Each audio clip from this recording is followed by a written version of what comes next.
Last time we spoke about the Changkufang incident. In a frost-bitten dawn along the Chan and Tumen rivers, a border notched with memory becomes the stage for a quiet duel of wills. On one side, Japanese officers led by Inada Matsuzume study over maps, mud, and the hill known as Changkufang, weighing ground it offers and the risk of war. They glimpse a prize, high ground that could shield lines to Korea, yet they sense peril in every ridge. Across the other line, Soviet forces tighten their grip on the crest, their eyes fixed on the same hill, their tents and vehicles creeping closer to the border. The air hums with cautious diplomacy. Moscow's orders pulse through Seoul and Harbin, urging restraint, probing, deterring, but never inviting full-scale conflict. Yet every patrol, every reconnaissance, seems to tilt the balance towards escalation. This episode is the point of no return for the USSR and Japan. Well, hello again and welcome back to the Fall and Rise of China podcast. I'm your dutiful host, Craig Watson. But before we begin, I just want to remind you all that this podcast is only made possible through the efforts of Kings and Generals over at YouTube. Perhaps you want to learn a bit more about the history of Asia? Kings and Generals has an assortment of episodes on the history of Asia and so much more, so give them a look over at YouTube. So please subscribe to Kings and Generals over at YouTube and continue to help us produce this content by checking out www.patreon.com/kingsandgenerals. And hey, don't forget about our sister podcasts over at the Pacific War and Eastern Front week-by-week podcasts, both written and narrated by me. And if after all that, you're still hungry for some more history, why don't you check out my personal channel, the Pacific War channel found over at YouTube, or my podcast series, Echoes of War, found on major podcast platforms. Over on both of these, I just released a grand 7-hour-long episode covering the entire Battle of the Philippines, 1941 to 1942. And if you're looking to further support me, please consider checking out my YouTube membership or my Patreon account at www.patreon.com/thepacificwarchannel. For just $2 a month, both get you access to the exclusive podcast series, which is about 38 episodes and ongoing, early access to all the content I make, and voting rights for the subjects I will be tackling next. The latest episode was the third time I looked at the Battle of Tsushima, so if that's of interest to you, please go check it out. Days passed, and local emissaries had not been released by the Russians. Domey reported from Seoul that the authorities were growing worried. The brazen actions of Soviet frontline forces infuriated the Manchurians and the Japanese. From Seoul, too, came ominous news that villagers were preparing to evacuate because they feared fighting would soon begin at the Changkufang area. While diplomatic activity continued in Moscow, without effect, the Tokyo press continued to report intense military activity throughout the Soviet Far East, the greatest massing of troops in months, with aircraft, armored cars, and motorized equipment choking the Trans-Siberian Railway. The press was dominated by commentary about the danger of war. One enterprising Tokyo publisher ran advertisements under this headline: "The Manchu-Soviet border situation is urgent. Ours is the only detailed map of the Soviet Far East. Newspaper size, in 7 clear colors, offset printed only 50 sen." Although the Manchukuoan Foreign Office issued a statement on July the 20th about the dire consequences the Soviets were inviting, it is probable that the next Russian actions of a conciliatory nature were reached independently. Either Moscow had taken almost a week to make the decision, or the diplomatic conversations there had an effect. Local Japanese authorities reported inactivity on Changkufang on the morning of July the 23rd. On the next day, word was received that the USSR proposed to return the 2 emissaries as trespassers. At midday on the 26th, the Russians released the blindfolded agents at the border site along the Novokiesk Road. After completing their formalities, the Japanese asked the Russians for a reply concerning local settlements on the issue. According to Japanese sources, the flustered Colonel Grebnik answered, "My assignment today was merely to turn over the envoys. As for any request about the Changkufang incident, our guard commander must have asked for instructions from the central government. I think this is the type of matter which must be answered by the authorities at Moscow through diplomatic channels."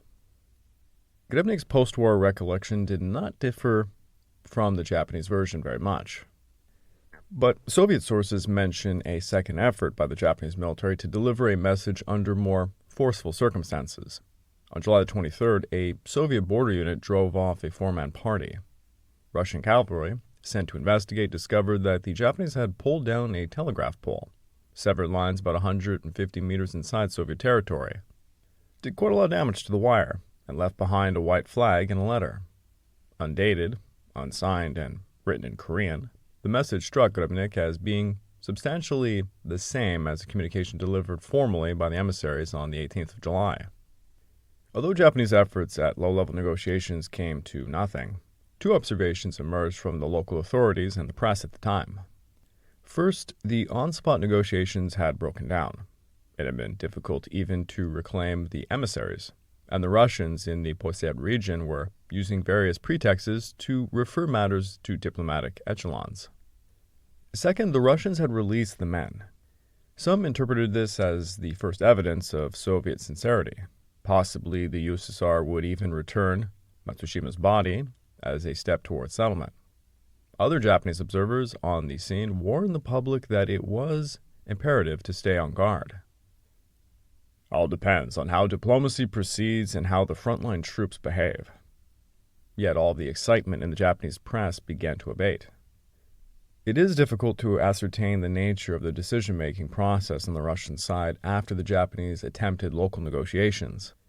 The Soviets contend that nothing special had been undertaken before the Japanese provoked matters at the end of July. Grebnik, however, admits that after receiving the two Japanese communications, "We started to prepare against an attack on us in the Lake Khasan area." Grebnik and a group of officers went to Changkufang Hill and sent as many border guards there as possible. Although he personally observed Japanese troops and instructed his officers to do the same, he denied categorically that the Russians constructed trenches and fortifications. Only the observation of Manchurian territory was intensified while instructions were awaited from higher commands. For its part, the Korea Army was carrying out Imperial General Headquarters' first instructions, while pursuing a wait-and-see policy. On the 16th of July, Korea Army Headquarters wired an important operations order to Sutaka. With a view towards a possible attack against intruders in the Khasan area, the Army planned to make preparations. The division commander was to alert stipulated units for emergency dispatch and send key personnel to the Kokhan sector to undertake preparations for an attack. Lieutenant Colonel Senda Saduse, BGU commander of the 76th Infantry Regiment, was to perform a reconnaissance, reinforce nearby districts, and be ready for emergencies. Particular care was enjoyed not to irritate the Soviet side. Major General Yokoyama Shinpei, the Huchun garrison commander, was to maintain close contact with the BGU and take every precaution in guarding the frontiers. Like Senda, Yokoyama was warned against irritating the Russians.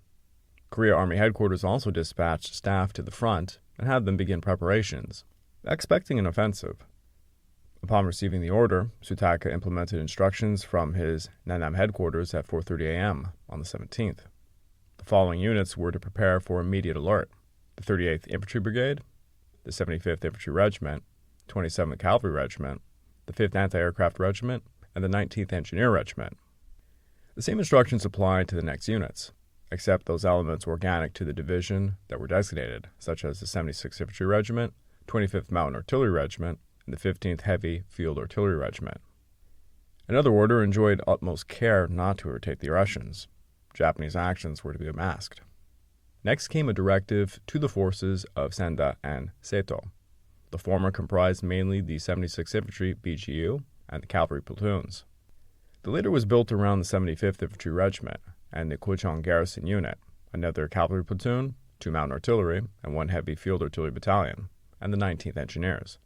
Sutaka's idea about a solution to the border troubles had become concrete and aggressive. From the night of the 17th, concentration would be accomplished gradually. The exact timing of the attack would be determined by subsequent orders.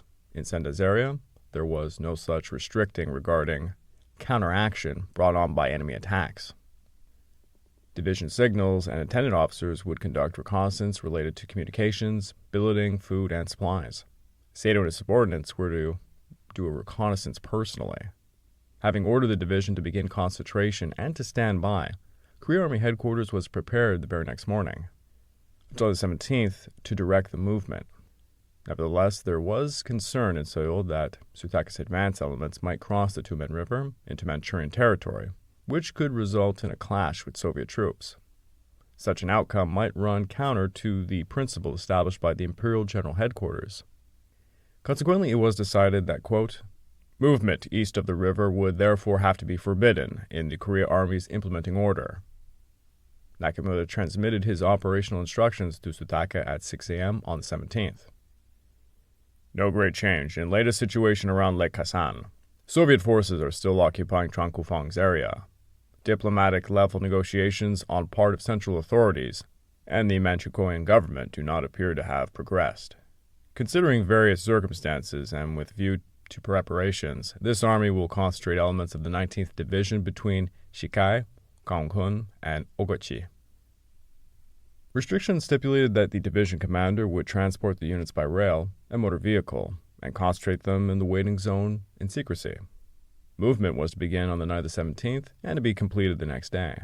Further orders, however, must govern unit advance east of the Tumen River, as well as any use of force. The remainder of the division was to stay ready to move out. Troops were to carry rations for about 2 weeks. Late that day, Sutaka received an order by phone for his subordinates in line with Seoul's instructions. Sendo would handle the concentration of elements assembling at Gangneung, and Sedo would do the same for the main units arriving at Ogechi. A communications net was to be set up rather quickly. Caution was exercised not to undertake provocative actions against the opposite bank of the Tumen River, even in reconnaissance. The division would dispatch 2 trains from Haryong and 4 from Nanam. At about 12 p.m. on the 18th, the first train left Haryong for Ogechi. Concentration of units was completed by dawn. By that time, the Japanese had dispatched to the border about 3,236 men and 743 horses. Past midnight on the 20th, Division Chief of Staff Nakimura wired headquarters that the division was ready to take any action required, having completed the alert process by 11 p.m. Japanese scouting of the Changkufang sector began in earnest after mid-July. Although the affair had seemed amenable to settlement, Sedo took steps for an emergency from about the 14th onwards. His thoughts centered on readiness for an attack against Changkufang, while simultaneously requiring reconnaissance for the assault, the preparation to pull the regiment back quickly to Haryong if a withdrawal was ordered. After arriving at Haigan on the 18th, Sedo set out with several engineers. At Kachung, the officers donned white Korean clothing, presumably a disguise directed by the division, and boarded native ox carts for a leisurely journey southward along the Korean bank of the Tumen, across from Changkufang. The seemingly innocent farmers studied the river for crossing sites and Changkufang Hill for the extent of the enemy activity. On the hill's western slopes in Manchurian territory, 3 rows of Russian entanglements could be observed 300 feet below the crest. Only a handful of soldiers were visible, probably a platoon, certainly not more than a company. Infantry Captain Yamada Dezo conducted secret reconnaissance of the entire Changkufang Hill 52 sector for about 314 hours in the afternoon of July the 18th. Even after intense scanning through powerful binoculars, he could detect no more than about 19 lookouts and 6 horsemen. Camouflage work had been completed that day, and there were 10 separate covered trenches or base points. Barbed wire under camouflage extended about 4 meters in depth. Yet, even Yamada's trained eye could not determine whether there was a line of stakes or 2. He jotted down what he could see, and he compared his information with what had been learnt from the local police. Artillery Colonel Tanaka shared the view that the Soviets had intruded. When he went out doing a reconnaissance along the Korean bank, he observed Russian soldiers entrenched around the hilltop, easily visible through binoculars at a range of 2 kilometers. Trenches had been dug up about 20 to 30 meters below the crest on the western slope. Eventually, there were 3 rows of barbed wire, the first just below the trenches and the lowest 100 meters under the summit. Tanaka estimated Soviet strength at about 2 companies, that's 200 men. Sutaka's intelligence officer, Sasai, recalls seeing barbed wire after Japanese units deployed to the front on the 18th. He had surmised that the entanglements were being prepared out of fear of a Japanese assault. To obtain first-hand information, the Gaimusho ordered a section chief, Mura Kazuichi, to do the spot check. Between the 23rd and the ceasefire that would occur in August, Mura collected data at Gyeonghun and transmitted reports from the consulate at Hunchun. On the 28th, he visited Sozan on the Korean bank. He observed Soviet soldiers on the western slopes of Changkufang digging trenches and driving stakes into the ground. These actions were clearly on Manchukuoan territory, even according to Soviet maps. Mura insisted that he saw no friendly troops on territory claimed by the Russians and observed no provocative actions by the Japanese. His statements were supported by a map that was drawn up for him in early August by Divisional Staff Officer Seido Toshio, a sketch Mura retained as late as 1947. Mura's testimony was tempered by his assertion that he saw a red flag flying near the top of Changkufang Hill. This contention conflicts with a lot of other evidence, as Russian lawyers at the International Military Tribunal for the Far East would later argue. It is probable that a Soviet frontier post highly interested in camouflage would have hoisted a pennon so large that it could have been seen from Susan.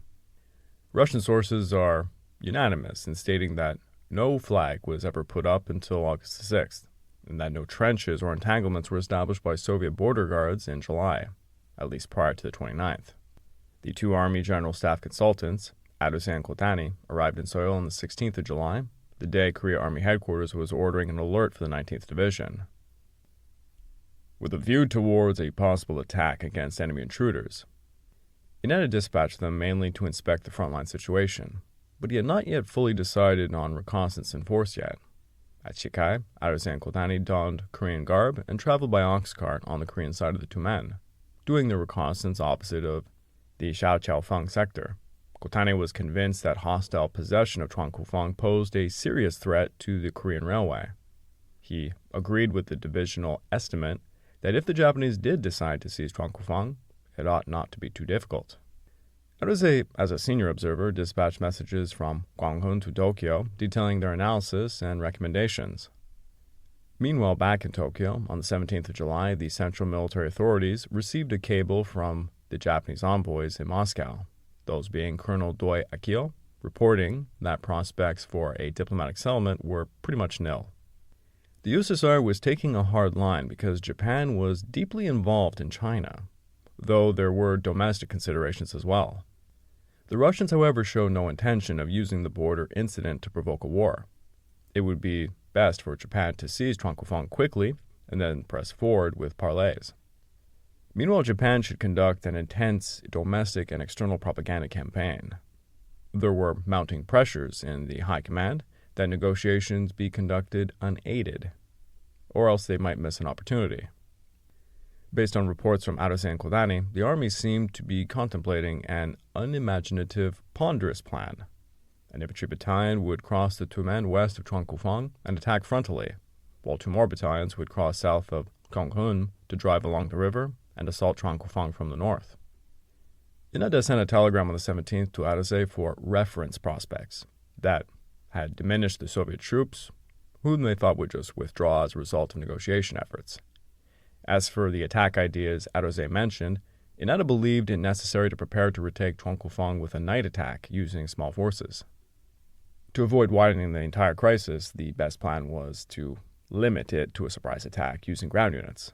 The notion of a surprise attack drew upon the Kwangtung Army's extensive combat experience in Manchuria going back to 1931. The next morning, after the forward concentration of troops was completed, Sutaka went to the front. From Kuchang, he observed Changkufang's district and decided on concrete plans for the use of force.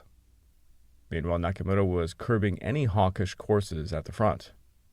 As high command sources would privately concede later, the young officers in Tokyo sometimes seemed to think the commander was doing a too good of a job. There was a covert sentiment that it might be preferable if someone in the chain of command acted independently before the opportunity might slip away. This is significant in light of the usual complaints by responsible central authorities about Kekukujo, the classic insubordination by the Kwangtung Army going back to 1928. An important report influencing the High Command's view arrived from the Kwangtung Army intelligence on the 19th of July. According to agents in Khabarovsk, the USSR would not let the Changkufang incident develop into a war. By July 19th, the Tokyo operations staff were considering the best method to restore control over the lost hill by force, since Seoul appeared to maintain its laissez-faire stance. On the 18th, Adose and Kotani were instructed by the Imperial General Headquarters to assist the Korea Army and the 19th Division regarding the Changkufang incident. What the Army General Staff Operations officers sought was an Imperial General Headquarters order, requiring imperial sanction, that would instruct the Korea Army to evict the Russian troops from Changkufang, the way the Kwangtung Army would, using units already under Nakamura's command. The sense was that the affair could be handled locally, but if the USSR sought to escalate the incident, it might be prudent for that to occur before the Hanko operation began. The Imperial General Headquarters and War Ministry coordinated the drafting of the Imperial General Headquarters Order on the 19th of July. We deem it advisable to eradicate Soviet challenges by promptly delivering blow on this occasion against units which crossed the border at Changkufang. These units are in a disadvantageous spot strategically and tactically, thus probability is scant that dispute would enlarge and we are investigating countermeasures in any case. Careless expansion of the situation is definitely not desired. We would like you people also to conduct studies concerning the mode of assault employing the smallest strength possible for surprise attacks against limited objectives. Kindly learn general atmosphere here in Tokyo from Operations Major Ario Akigatsu. The 20th of July proved to be quite a hectic day in Korea, and even more so in Tokyo. The division had informed the Korea Army that it was finally ready to go, a message received in Seoul in the early hours. Then Naruse received a wire from Inada presenting limited attack plans and noting that Ario was on the way.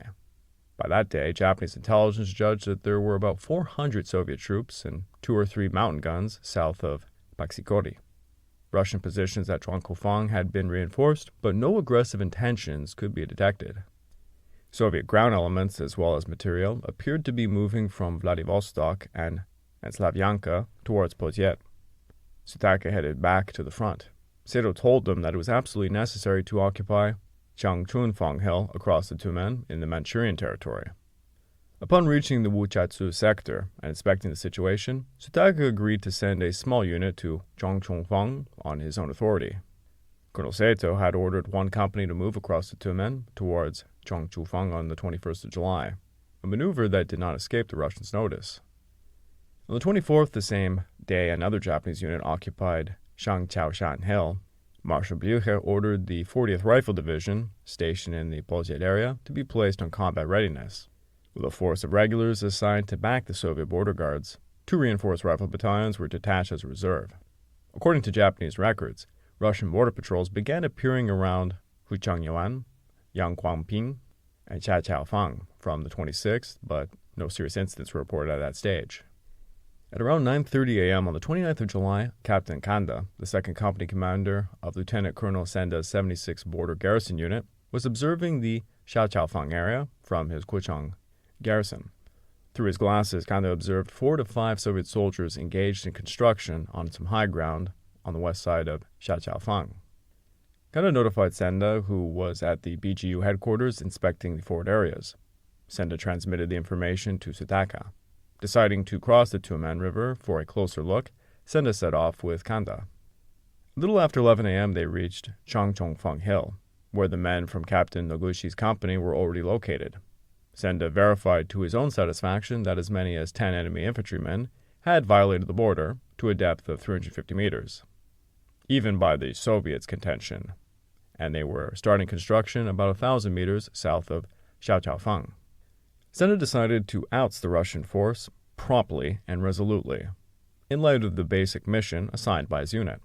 He telephoned Sutaka, who was then in Kokun, and supplied the intelligence and the recommendations.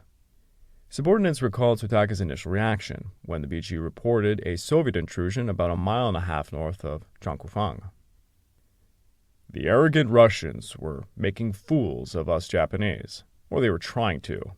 At stake was not a trifling hill and a few invaders, but the honor of the Imperial Army. In the face of this insult, the general became furious. He insisted upon smashing the enemy right then and there. Kanda phoned 2nd Lieutenant Sakuma, who was still in Kuchang, and he told him to bring a 25-man platoon across the river by 2 p.m. Sakuma crossed by boat and would arrive at 1:30. Kanda set out from Changchungfang at 2:20, took over Sakuma's unit, bore east, and approached within 700 meters of the enemy. He ordered the men not to fire unless fired upon, and to withdraw quickly after routing the Russians. It is said that the Japanese troops were fired upon as they advanced in deployed formation, but did not respond at first. Within the valley, casualties were incurred and the Japanese finally returned fire. Sakuma's first squad leader took a light machine gun and pinned down the Russians facing him. Sakuma himself pressed forward with his other two squads, taking advantage of the slope to envelop the enemy from the right. At the same time, he sent a patrol to some high ground on the left to cover the platoon's flank. Thanks to the first squad's frontal assault, the Russians had no chance to worry about their wings, as Sakuma moved forward to a point only 30 meters from the foe's rear. Kanda was now 50 meters from the Russians when the enemy light machine guns let up. He ordered a charge and, in lead, personally, he cut down one of the foe. Sakuma also rushed the Soviets, but when about to bring down his saber, he was stabbed in the face while another Russian struck him in the shoulder. Grappling with his assailant, Sakuma felled him.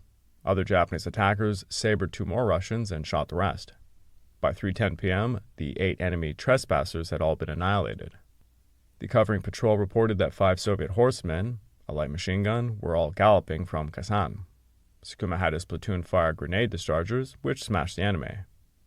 70 more Russian soldiers then came, attacking from the northwest parts of the lake, supported by fire from the eastern side. Using light machine guns and grenade dischargers, Sakuma checked them. Meanwhile, Miyashita's platoon, part of Noguchi's company, had departed from Changkufang at about 2:20 p.m., and they swung right until they reached the crest line between Changkufang and Kanda's company. One squad faced 200 Russians on Changkufang. The other faced the enemy south of Xiaqiaofang. Soviet forces opened intense machine gun fire from Changkufang and from the high ground east of the lake. After about 20 minutes, Kanda's unit charged, 2 or 3 Russians fled, and Miyashita's platoon shot one down. Senda, who had gone with Miyashita, directed the platoon's movements and proceeded north, under fire, to Kanda's unit. Once the Russians had been cleared out, Senda forbade pursuit across the boundary, and gradually withdrew his forces to some heights lined 800 meters southwest. Then it was about 4:30 p.m. By 5 p.m., Soviet reinforcements, apparently brought up from Changkufang and Paksikoti sectors, advanced anew. With 80 men in the front lines, the enemy pushed across the border to a depth of at least 500 meters, according to the Japanese, and they began to establish positions. Several tanks and many troops could be observed in the rear. Senda had Noguchi's company hold Changkufang. Kanda's unit, reinforced by 33 men from Kuchang, were to occupy the heights southwest of Xiaqiaofang, while Imagawa's company of the 76th Regiment was to occupy some other high ground further west. Senda then reported the situation to Sutaka in Gyeonghun and asked for reinforcements. Back over in Seoul, Army headquarters understood the developments reported by Sutaka as a response to the hostile border violation, and about 20 men from Kuchung's BGU under Lieutenant Sakuma had driven the enemy out between 2:30 and 3 p.m. Afterwards, Sakuma pulled back to some high ground 2 kilometers south of Yangguangping to avoid trouble, and he was observing the foe now. Although Soil had heard nothing about the Japanese losses, Corporal Akashizawa Kunihiko personally observed that Kanda had been wounded in the face by a grenade, and he had been bandaged. That Sakuma had been bayoneted twice, with those wounds being bandaged, and that he was laying dead on some grass, covered with raincoats. According to Sutaka, the enemy who had crossed the border south of Xiaqiaofang suffered losses and pulled back as a result of our attack at about 2:30 p.m. By about 4:30, Sutaka continued. The Russians had built up their strength and attacked the platoon on the heights southwest of Xiaqiaofang. Behind the Russian counterattack, there were now several tanks. Earlier, Sutaka noted, ominously, that several rounds of artillery had been fired from the Changkufang area. Therefore, we reinforced our units too, between 5 and 6 p.m., and both sides are confronting each other now. Details as to the fate of Sakuma's platoon were not given at the time, but it was admitted that casualties were incurred on both sides. The Korea Army headquarters consequently reported to Tokyo that evening that according to the information from the division, 20 Japanese had driven out the Russians near Xiaqiaofang. 25 men from Senda's unit were occupying the heights about 600 meters west of Changkufang, and another 16 men were deployed in ambush at Yangguangping. Such an enumeration would have tended to suggest that only a few dozen Japanese were actually across the 2 men on the 29th. But a review of the numbers of combat troops committed and the reinforcements sent by Senda reveals that the Japanese strength across the river was in the hundreds by nightfall. In Moscow, TASS reported on the 29th of July, detachments of Japanese Manchukuoan intruders had attempted to seize some high ground, apparently located 0.5 miles north of a Russian position. The assailants have been, quote, completely repelled from Soviet territory as a result of measures taken by Russian frontier guards. Further instructions have been sent to the embassy in Tokyo to protest everything strongly. Walter Duranty, a veteran American correspondent in Moscow, heard that the Japanese press had published reports, likely intended for internal consumption, about hours of furious fighting that had occurred at the points in question. Since the dispatches were unsubstantiated and failed to gain credits anywhere outside of Japan, Duranty claimed that this may have forced the Japanese to translate their action into a boast of applying force, unless their demands were satisfied. Now it appears they have applied force unsuccessfully. The Soviet communique on the Changkufang affair, despite its rather firm tone, appeared ostensibly in the following days of the Pravda under this headline: Japanese militarists continue their provocation. The Japanese embassy in Moscow heard nothing about the fighting at Changkufang until the morning of the 30th, when a wire was received from the Gubusho that 10 Russian soldiers had occupied a position northwest of Changkufang and had begun trench work until ejected by the frontier guards. Since the Russian communique spoke of afternoon fighting, American correspondents concluded that Soviet troops must have counterattacked and driven off the Japanese. No additional information was available to the public in Moscow on the 30th, perhaps because it was a holiday. Nevertheless, in the afternoon, Stalin's colleague, Kaganovich, addressed an immense crowd in Moscow on Railroad Day, and at the conclusion of a very long and vigorous speech, he said, "The Soviet Union is prepared to meet all enemies, east or west." It certainly was not a fighting speech, and there is no reason to suppose the Soviets would abandon their firm peace policy unless Japan deliberately forced the issue.